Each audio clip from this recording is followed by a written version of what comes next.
فاكرين لعبه الفراخ اللي احنا كنا بنلعبها واحنا اطفال؟ اللعبه دي كانت من امتع الالعاب اللي انا بلعبها. ازاي بقى اقدر ابرمج اللعبه دي واحط الاعلانات فيها واعملها كتطبيق على التليفون وارفعها على جوجل بلاي، وكل ده بقى كوم، وان انا هعمل اللعبه وابرمجها من عن طريق التليفون كوم تاني. ازاي اقدر اخلي نفسي مبرمج عن طريق الذكاء الاصطناعي واطور الالعاب، واي لعبه حرفيا تخطر في دماغي اقدر اعملها في دقايق. كل ده هنشوفه في حلقه النهارده. ركز معايا عشان حلقه النهارده حلوه جدا. بسم الله الرحمن الرحيم. ازيكم يا شباب؟ يا رب تكونوا كلكم بخير بصحه وبعافيه. كالعاده معاكم خالد اخوكم من قناتكم سيبوني اتعلم. لو اول مره تشوفنا ما تحرمناش من اللايك والشير والسبسكرايب. في الحلقه اللي فاتت انا قلت اللي هيعمل تطبيق او لعبه او اي حاجه من تنفيذنا وتنفيذه وتطويره هو هعرض اسمه وهوريكم كمان الشغل اللي هو عمله. الشخص ده دخل كلمني وقال لي ان هو عمل لعبه وطورها عن طريق الفيديوهات بتاعتنا الاخيره. فانا مش عارف اقول لك، انت فرحتني جدا جدا. الموضوع يعني بياتي ثماره، فانا بجد مبسوط لك جدا. ربنا يا رب يوفقك ويزيدك. اي حد هيعمل اي مشاريع ويبعت لنا على التليجرام انا هعرض الكلام ده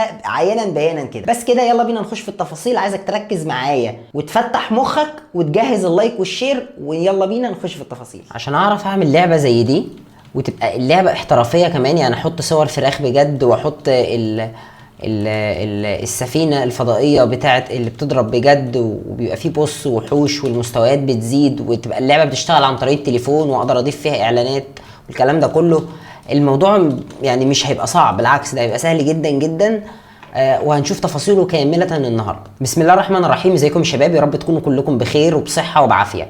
انت شايف الشرح اللي ممكن يكون قدامك ده على الكمبيوتر دلوقتي، بس انا هشرح كمان على التليفون. يعني هخلي فيه واجهة صغيرة كده خاصة بالناس اللي بتستخدم التليفون عشان ما يبقاش فيه صعوبة اثناء تنفيذ الشرح من الكمبيوتر للتليفون. اول حاجة هنستخدم موقع شات جي بي تي، وده اللي هتوصل له عن طريق جوجل. انك هتكتب www.chatgpt.com هيوصلك للموقع، وبعد كده تعمل اكونت. كل ده احنا شرحناه قبل كده وسهل جدا ان انت تعمله.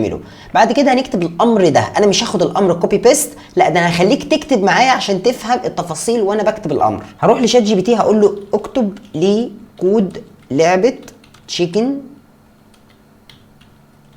وهي عباره عن سفينه تقوم بضرب الاعداء، والاعداء دول بقى عباره عن ايه؟ هقول له وهم دجاج، وقسمها إلى مستويات، وكل مستوى ينتهي بمقاتلة زعيم أو بوس يعني. تمام. وهقول له وتزداد الصعوبة كل مستوى. تمام. وبعد كده هقول له بقى على الأكواد، اكتب اللعبة بأكواد HTML و CSS وجافا سكريبت. تمام. وبعد كده هقول له قسم كل كود في صفحة بشكل منفصل، وبعد كده هضغط انتر. كده هو فهم اللعبة بتاعتي اللي هي لعبة تشيكن. قال لي تمام حاضر، اللعبة دي كاملة جاهزة للتشغيل. كل ملف مفصول هيبقى عبارة عن اندكس HTML، ستايل CSS، سكريبت.js. هو كده فهم خلاص. وممكن يقول لك احنا هنعملها لك اللعبه باستخدام رسوم، وانت ممكن تبدل الرسوم دي كصور. يعني مثلا ممكن تشيل الرسم بتاعت المربع وتبدلها بسفينه وهكذا، وكل ده هنشوفه دلوقتي.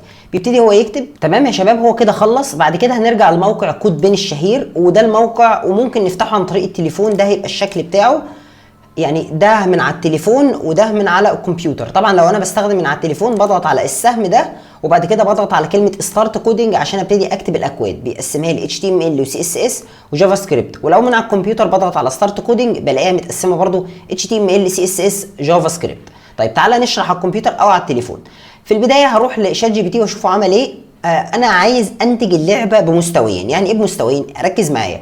يعني هاخد الامر اللي انا اديته له ده وابتدي انسخه بالشكل ده، واروح على شات جي بي تي اضغط على نيو شات بالشكل ده، وبعد كده اكتب له نفس الامر تاني واضغط على موافق. هينتج لي اللعبه بطريقتين بشكلين مختلفين. فهمت قصدي؟ تعال نشوف النتيجه. هضغط على السهم ده عشان نشوف النتيجه. كويس قوي كده انا خلصت. انا كده عملت اللعبه مرتين، كودتها مرتين. لو رحت على الشاتات بتاعتي انا وشات جي بي تي هلاقي اول مره اهي وتاني مره اهي. ماشي. طيب تعالوا نروح نشوف انهي نسخه هتعجبنا اكتر هنبتدي نشتغل عليها. خلينا نبتدي على النسخه الاولانيه ونرجع لها ونروح نعمل اللي هقولك عليه ده. اول حاجه خالص زي ما قلنا هنفتح كود بن وابتدي انسخ الكلام ده بتاع اندكس او بتاع ال HTML. هضغط عليه كوبي كده، وبعد كده هرجع لكود بن اروح لل HTML وانسخ الكود بتاعي او احط الكود بتاعي هنا.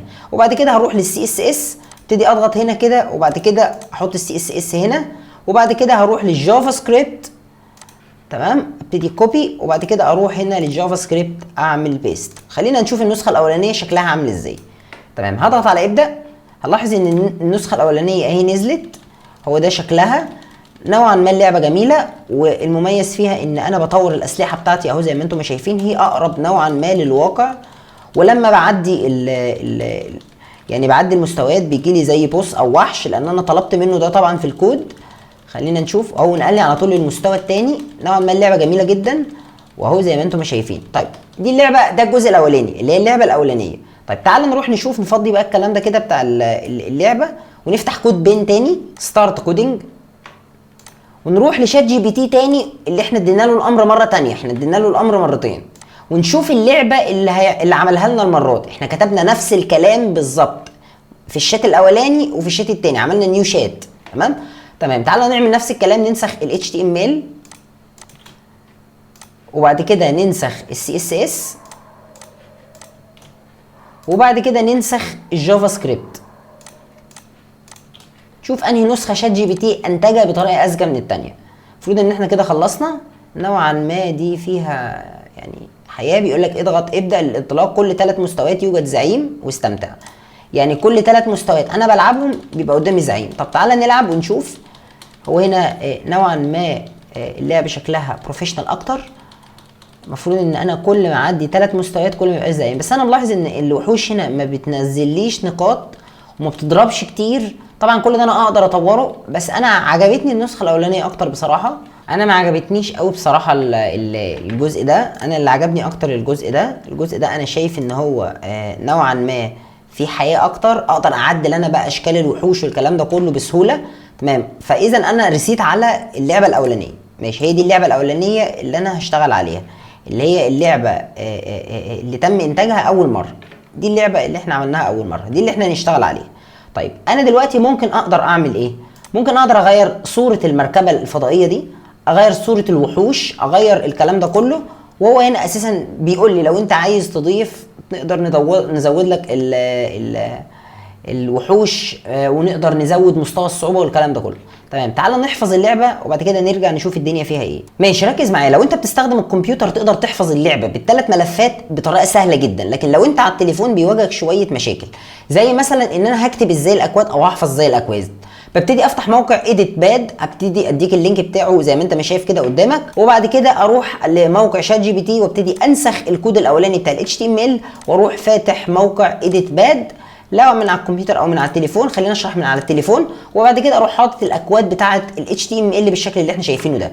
تمام كده، انا حطيت الاكواد بتاع ال HTML. هلاقي هنا علامه زي علامه الحفظ او داونلود، ابتدي اضغط عليها بالشكل ده، وبعد كده اسجل يعني احفظ الملف الاولاني بتاعي ده. الملف الاولاني احفظه، وبعد كده هروح لشات جي بي تي تاني، ابتدي انسخ الملف التاني اللي هو السي اس اس، واروح لايديت باد برضو، وبعد كده انزل الملف التاني بتاع السي اس اس. وكالعاده هضغط على المكان ده بتاع الداونلود ده، هتلاقيه برضو على التليفون. يبقى كده السي اس الملف الاولاني فايل دوت تكست، الملف التاني فايل واحد دوت تكست. هنعدل طبعا الاكواد لسه، وبعد كده هرجع احفظ اخر ملف اللي هو الجيم دوت جي اس. تمام، ده هحفظه ازاي؟ هرجع هنا برضو كالعاده ايديت باد. تمام، وبعد كده كالعاده اضغط على المكان ده. كده انا حفظت ال3 ملفات، ودول اللي نزلوا عندك في الكمبيوتر او في التليفون، نفس الشكل بنفس الاسم بنفس الملفات. لو انا بستخدم الكمبيوتر الموضوع يبقى بالنسبه لي سهل جدا، كل اللي عليا هعمله هغير الاسماء دي مثلا ب F2. لكن لو بستخدم التليفون هبتدي استخدم برنامج اسمه زد ارشيفر، وده ببساطه برنامج ليه علاقه بالارشيف. بتخش تعمل له زي كاستمايز للاسامي دي، وده زي ما انت ما شايف بتبتدي تخش تعمل رينيم او تغير الاسم عشان تقدر تغير الملفات زي ما هوريك. الملف الاولاني وهو الملف، لو رجعنا لشات جي بي تي هنلاقي ان شات جي بي تي بيقول لنا لازم تحفظ الملف الاولاني باندكس دوت HTML. وبعد كده اروح للملف الاولاني اللي هو الفايل اندكس دوت HTML. ماشي، وبعد كده ابتدي اغير الاسم وهيتحفظ. كده فاضل الملف الثاني اللي هو ملف الستايل دوت سي اس اس. هروح اسميه الملف الثاني ستايل دوت سي اس اس اهو. الملف كده متبقي الملف الثالث اللي هو جيم دوت جي اس. هبتدي اروح اسميه جيم دوت جي اس واحفظ. عشان اجرب ببتدي اضغط على اندكس كده، وبعد كده ابدا. بلاحظ ان اللعبه بتاعتي اتحفظت زي ما انتم شايفين كده. اللعبه بتاعتي اشتغلت زي ما انتم شايفين بمنتهى السهوله. ازاي بقى نحول اللعبه دي لتطبيق؟ هو ده الاهم. طبعا انا هوريك ازاي تطور اللعبه ده في الاخر خالص، بس ركز معايا عشان التفاصيل دي هي التفاصيل الاساسيه اللي هتطور عليها اللعبه بتاعتك بعد كده بدماغك. بعد ما احفظ ال3 ملفات بتوع اللعبه هروح لموقع تاني دوت هوست. هسيب لك اللينك بتاعه اسفل الفيديو، او ممكن تخش على النت تكتب تاني دوت هوست هيتفتح لك الموقع زي ما انتم شايفين. بيقول لك عشان تقدر ترفع الملف بتاعك لازم الملف بتاعك يبقى مضغوط او ارشيف.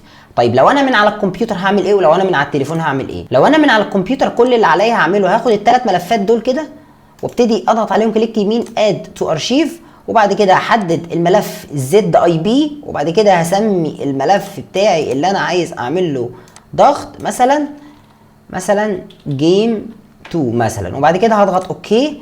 كده انا خلصت وضغطت الملف زي ما هو ما طلب. طب لو انا من على التليفون، هستخدم برنامج زد ارشيفر وهظلل ال3 ملفات زي ما انت ما شايف، وبعد كده هضغط عليهم كومبريس تو زد اي بي عشان اضغطهم زد اي بي. كده احنا فهمنا. بعد كده هرجع لموقع تاني هوست واعمل اكونت على الموقع، او لو مش عايز اعمل اكونت هبتدي اضغط على كلمه ابلود فايل. بس يفضل ان انت تعمل اكونت بان انت بتضغط على كلمه ساين اب فري، وبعد كده بتسجل عن طريق جوجل عادي جدا. طيب بعد ما بتعمل اكونت بنروح نفتح الواجهه دي، وبعد كده بضغط على كلمه ابلود فايل، وبعد كده بضغط على كلمه ابلود فايل بالشكل ده، وبعد كده بيقول لي اختار الملف الزد اي بي اللي انت عملت له ضغط. ببتدي اضغط على ابلود فايل، وبعد كده جيم 2 زد اي بي اللي هو الملف اللي احنا سبق وعملنا له ضغط اللي هو ده، تمام. وبعد كده بضغط على كلمه ببلش عشان يبتدي يرفع المشروع بتاعي، وبعد كده هضغط على كونتينيو. بيقول لي خلاص احنا عملنا لك الملف. ممكن اضغط على كلمه فيو لينك بالشكل ده. هلاحظ ان اللعبه بتاعتي اتعملت زي ما انتم شايفين. كل اللي عليا بعمله ببتدي اضغط على كلمه ابدا، تبتدي اللعبه تشتغل زي ما انتم شايفين كده من غير اي مشاكل. كده انا رفعت اللعبه على النت، ولو اديت اللينك ده لاي حد هيبتدي يشوف اللعبه بمنتهى البساطه. طيب انا ازاي بقى احول اللعبه دي او اللينك ده اللي انا عملت له حفظ اللينك ده لتطبيق؟ ركز معايا. بعد كده هروح لموقع ويب انتو اب عشان احول المشروع بتاعي ده لتطبيق.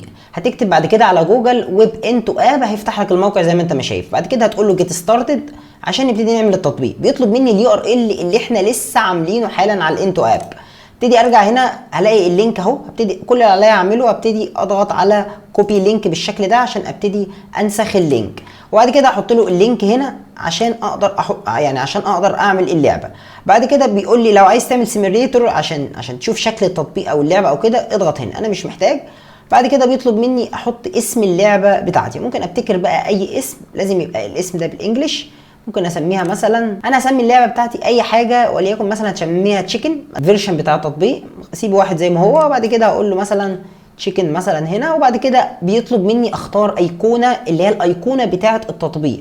طيب هجيبها منين؟ هنرجع للموقع الشهير اللي اسمه فلاكشن، وبعد كده هبتدي اكتب له تشيكن. هروح لفلاكشن وبعد كده هقول له تشيكن مثلا، وبعد كده هبتدي اضغط على سيرش عشان يطلع لي اي صوره لها علاقه بالفراخ والكلام ده، زي مثلا وليكن دي. ابتدي اضغط عليها داونلود. كويس قوي. بعد كده تعالى نروح للموقع بتاعنا ونختار الايقونه بتاعت اللعبه اهي اللي احنا لسه منزلينها. يبقى احنا كده خلاص خلصنا. كل اللي عليها هعمله هبتدي اضغط على نيكست، وبعد كده هبتدي اضغط على ميك اب. تمام. هو هنا خلاص بيبتدي يعمل جنريت او يولد التطبيق بتاعي. هنستنى مع بعض. هو خلاص بيخلص التطبيق. بعد كده داونلود اند فري، داونلود اول فايل. تمام كده خلاص التطبيق بتاعنا نزل. هينزل على التليفون بتاعك او هينزل على الكمبيوتر بتاعك بنفس الفكره. ملف انت لازم تفك ضغطه ببرنامج زد ارشيفر زي ما قلنا، او برنامج وينرار بالكمبيوتر. وبعد كده هبتدي اضغط على اكستراكت عشان ابتدي افك الضغط بتاع الملف. ابتدي افتح الملف، وبعد كده هروح على كلمه اندرويد. هلاحظ ان التطبيق خلاص نزل، وهو ده شكل التطبيق بتاعي. تعالوا نروح نجربه على اي محاكي او من على التليفون بتاعي. تمام. عشان ابتدي اجرب التطبيق كل اللي عليا هعمله هسحب التطبيق احطه جوه المحاكي عشان نشوف هو شغال ولا ايه الدنيا. بيبتدي يعمل عمليه تسطيب دلوقتي. خلينا نشوف التسطيب. تمام. هو خلاص خلص كده. تعال نجرب. ابتدي افتح التطبيق زي ما انت ما شايف الايقونه بتاعته نفس ايقونه الفرخه اللي انا لسه عاملها. خلينا نشوف النتيجه النهائيه للتطبيق. ان شاء الله تكون النتيجه مرضيه. تمام. زي ما انت ما شايف اللعبه اتفتحت. كل اللي عليا هعمله ابتدي اضغط على ابدا. زي ما انت ما شايف اللعبه بتاعتي اهي شغاله بطريقه كويسه. على فكره اللعبه مش سهله، اللعبه صعبه. خلينا نشوف اهي. ده المستويات ودي القلوب، والوحش نوعا ما رخم. اهي انا كده خسرت، البوست ده قتلني. طيب انا عشان اطور اللعبه كل اللي عليا هعمله ايه؟ عشان اغير شكل الوحوش والكلام ده، كل اللي عليا هعمله هروح لشات جي بي تي وهقول له يعني قم بتطوير اللعبه اكتر، غير شكل البوست، غير شكل السفينه الفضائيه اللي انا بضرب بيها، الكلام ده كله. هو هيديك كود تاني هتبتدي تحطه في كود بن وتعيد القاره او تعيد الفيديو زي ما انت ما شفت. يعني هو هيديك اكواد جديده، تبتدي تاخد الاكواد الجديده تحطها في كود بن وتحفظها، وبعد كده تروح ترفعها وهكذا. طيب ازاي اقدر ارفع اللعبه دي على جوجل بلاي، وازاي اقدر اضيف اعلانات عليها؟ وده هنشوفه ان شاء الله في فيديو مفصل ان شاء الله الحلقه الجايه او اللي بعدها بالكتير قوي، بحيث ان احنا اي مشروع عملناه نقدر نحط فيه اعلانات ويبقى لينا مصدر دخل منه. بس كده، اشوفكم ان شاء الله الحلقه الجايه. لو عجبتك الحلقه ما تحرمناش باللايك والشير والسبسكرايب. اشوفكم ان شاء الله الحلقه الجايه، مع السلامه.